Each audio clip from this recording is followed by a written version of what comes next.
नमस्कार, आदाब। मैं हूं आशिफ इकबाल और आज आपको मैं ऐसी शख्सियत से मिलवाने जा रहा हूं जिनके बारे में ये कह सकते हैं कि देश और दुनिया में बड़े बड़े राजनीतिक घराने हैं। उस राजनीतिक घराने से आते हैं। वो राजनीति में नहीं है, लेकिन ऑपोजिशन हर वक्त उनको टारगेट करके बीच राजनीति में रखता है। हमारे साथ रॉबर्ट बाड्रा हैं। बहुत बहुत स्वागत है सर आपका। आपने वक्त निकाला हमारे लिए, उसके लिए बहुत शुक्रिया। सर, कैसे हम लोग आपको देखें, एक बिजनेसमैन के तौर पे, एक अपकमिंग पॉलिटिशियन के तौर पे, या फिर उस फैमिली से बिलोंग करते हैं जो पॉलिटिकल फैमिली है और आप लगातार विपक्ष के निशाने पे रहते हैं? हम लोग कैसे देखें आपको, किस तरीके से देखें?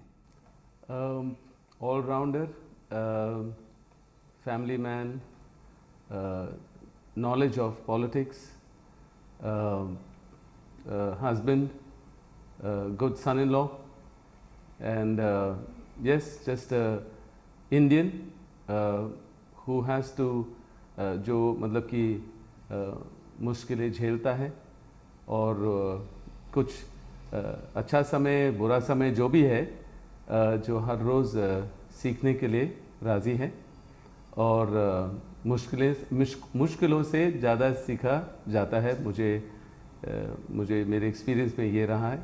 जी, मीडिया के व्यूअर्स हैं, वो लगातार इस बात पे जानना चाह रहे थे कि ईडी ने आपके घर के बहुत सारे कोने खोदे, बहुत सारे जगहों पे बहुत खुदाई करी। क्या मिला उनको? उस खुदाई से क्या मिली?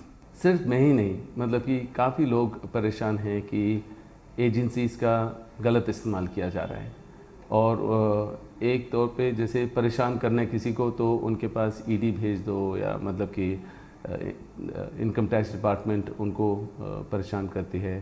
और वही चीज़ मेरे साथ हुआ है। मतलब कि जो भी उनको लगा कि आप बाहर क्यों, विदेश क्यों जाते हो, या मतलब आपने कैसे ये घर लिया या ऑफिस बनाया, या तरह तरह की चीज़ 20 साल से वो पूछते गए। मतलब कि 20 साल से आपने जब अपना काम शुरू किया, कैसे किया, क्यों किया, हर चीज़। और जितने भी सवाल थे उनके जवाब मैंने पूरे दिए हैं। जब भी अगर प्रियंका या राहुल या कोई भी लोगों के बीच में होते हैं और कुछ अच्छा, मतलब उनको लग रहा है कि लोग उनके साथ हैं, या अगर कोई इस गवर्नमेंट को लगता है कि उनको कोई मुश्किलें आ गई हैं, तो सीधा मेरा नाम उछाला जाता है। अब मैं हैरान था कि इस सितंबर 30 को जी 77 नोटिस हमें मिले हैं। 77 नोटिसेस आए हैं, और जिसमें मतलब कि फिर से 10 साल से मैंने अपना कैसे काम शुरू किया, क्या किया, क्योंकि ये फिर से पूछा जा रहा है। 77 नोटिस फिर से आए हैं। और सितंबर 30 को 12 बजे की रात पे सारे 77 आए हैं, 77 नोटिसेज आए हैं, जिसमें मतलब वही परेशानी करने की कोशिश की जा रही है। मतलब मेरे को परेशान करने की कोशिश की जा रही है, क्योंकि यूपी इलेक्शंस हैं, प्रियंका जाएंगे वहाँ, किसी तरह उनको प्रेशर डाला जाए या पता नहीं किस तरीके से। पर फिर अब वो ये देख रहे हैं कि अच्छा आपकी फैमिली के बारे में हमें बताइए कि अच्छा आपके बच्चे मतलब कि क्या कमा रहे हैं, कैसे कमा रहे हैं, कहाँ कमा रहे हैं। तो 20-21 साल का लड़का है, अभी पहली बारी उसने फ़ोटो एग्जीबिशन किया हुआ है। बिल्कुल। और उसमें मतलब कि जो भी उसकी कमाई है वो भी मतलब कि हमें मतलब दिखानी पड़ रही है हर छोटी चीज़ के लिए। अब मेरे ख्याल से तो बिल्कुल गलत है। प्रियंका तो हर रोज़ लोगों से मिलती हैं, चाहे वो कांग्रेस के लोग हों या किसी पार्टी के लोग हों, या कोई भी परेशान है तो उनसे ज़रूर मिलती हैं। अभी वो जाना चाह रहे थे यूपी में, मतलब कि लखीमपुर में। वो जैसे वो उन्होंने डिसाइड किया मैं रात को ही जाऊँगी, तो मैंने उनको बोला ज़्यादा देर होगी। उन्होंने कहा नहीं, आज शाम को ही पहुंचना है। मैं उनसे मिलने जा रही हूँ परिवार से, कि उनको बहुत दुख है कि मतलब कि जिनकी मौत हुई है उनके परिवारों से, कि उनकी जो परेशानियाँ हैं उनको समझने के लिए, और जो उनकी समस्या है उसका कोई समाधान ढूंढने के लिए जैसे भी असिस्ट कर सकते हैं, हेल्प कर सकते हैं उस चीज़ के लिए। अब मेरी जब वो लखनऊ पहुँचे तो मेरी बात हुई थी कि अभी तो बारिश हो रही है काफ़ी, पर हम 3 घंटे रोड से जाएंगे। तो उसके बाद मेरी कोई बात नहीं। फिर मैंने टीवी पे देखा जिस तरीके से क्या माहौल क्रिएट हो गया था, और जिस तरीके से धक्का मुक्की हुई, और मतलब कि उनको खींचा गया, थोड़ा धक्का दिया ये वो।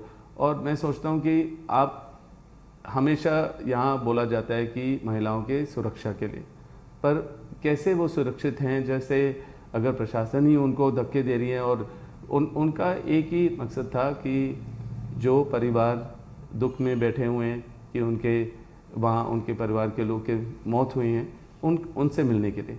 अब अगर कोई सुख शांति से अगर वहाँ जाके मिल लेते तो कोई इतना बड़ा मुद्दा बनता नहीं, मुझे लग रहा है।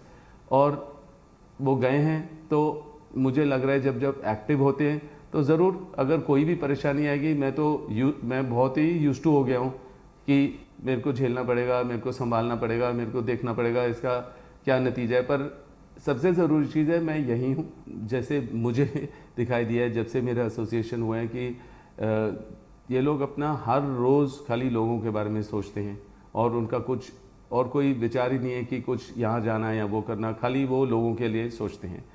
अब लोग भी उन्हीं को चाहते हैं और मेरे को लग रहा है कि वो बदलाव ला सकते हैं।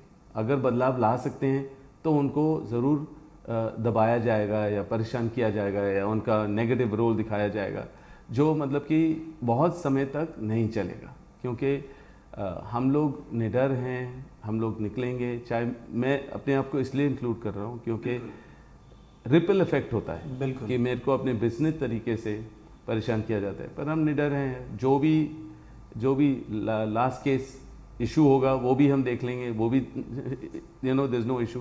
पर मतलब कि हाँ, जब राहुल निकलेंगे या प्रियंका निकलेंगे उसका कोई ना कोई गलत वो दिखाएंगे तरीके से ही कि पॉलिटिकल एंगल है, ये एंगल है। पर मतलब हर रोज़ हम लोग मिलते हैं, हर रोज़ वहाँ मीडिया नहीं होती है। और अगर वो शांतिपूर्वक रात को जाके परिवार से मिलते तो ये मुद्दा नहीं बनता। पर यस, अब उनको डिटेन कर दिया गया है। पर जो मिश्रा जी की जो फैमिली हैं उनको एफआईआर क्या किया है, एफआईआर किया है या नहीं किया है, कानूनी तौर से जो उन्होंने गलती की है। सरकार में जो लोग हैं वो लोग तो कह रहे हैं कि उस जगह को आप लोग पॉलिटिकल टूरिज्म बना रहे हैं। आप लोग उस तरह के आरोप वो लगा रहे हैं कि आप लोगों की जाने की वजह से सारे पॉलिटिकल लीडर जब मूव किए और खासतौर पर प्रियंका गांधी वाड्रा जब आगे बढ़ी उसकी वजह से वहाँ पे कानून व्यवस्था में दिक्कत हुई। और उन्होंने डिसाइड किया है कि उन परिवारों से मिलने के लिए, चाहे वो बीजेपी के लोग हों, चाहे वो किसान हों या एक पत्रकार के फैमिली से मिलने जा रहे थे, तो वो रात को गए हैं। शाम वो मतलब कि कोई इतना बड़ा मुद्दा नहीं बनता। और ये जो पॉलिटिकल टूरिज्म की बात हो रही है, अगर कोई देखेगा उनके लीडर को दबाया जा रहा है या पुश किया जा रहा है या धक्के दिए जा रहे हैं, धक्का मुक्की हो रही है और कोई सुनवाई नहीं है, तो सारे लोग देश भर के जितने भी लोग हैं, एक तो कांग्रेस के लोग, बाकी लोग भी उठ रहे हैं, कह रहे हैं यार एक महिला के साथ किस तरीके से व्यवहार किया जा रहा है प्रशासन के द्वारा और ये बर्दाश्त नहीं हो रही है। तो सब लोग वहाँ पहुँच रहे हैं उनके सपोर्ट में। तो और जहाँ भी अगर 8 मौतें होती हैं और हमें वीडियो दिखाई दे रहा है तो हम ज़रूर कोई ना कोई मतलब लोग जाएंगे वहाँ, मतलब उन परिवारों से मिलने के लिए। तो उसके बाद जब प्रियंका को रोका गया और उनको डिटेन किया गया तो फिर मैंने देखा दूसरी पार्टी के लोग भी वहाँ पहुँच रहे हैं। उनका क्या मकसद है मुझे नहीं पता है, पर मुझे पता है प्रियंका का एक ही मकसद था कि उन परिवारों को उनको कंधा दें कि मतलब कि जो भी परेशानी है, जो भी हमारे कांग्रेस के वर्कर उनके लिए कर सकते हैं। और बाकी मतलब कि अब ये हादसा हुआ है, ना तो वो उन मंत्री को रिहा करेंगे, मतलब उनको हटाएंगे उनके पद से, ना तो उनके बेटे का देखेंगे कि कानूनी तौर से एकदम से उनको कस्टडी में लेना चाहिए, ना तो वो उन लोगों परिवार से मिलेंगे जिनकी मौतें हुई हैं। तो अब कैसे देखा जाए। और अभी मैं जितने भी चैनल आप घुमा दोगे खाली हम वही देख रहे हैं, उनका जो इनॉग्रेशन है और मतलब कि क्या प्रगति लाओगे जब लोग ही दुखी हैं।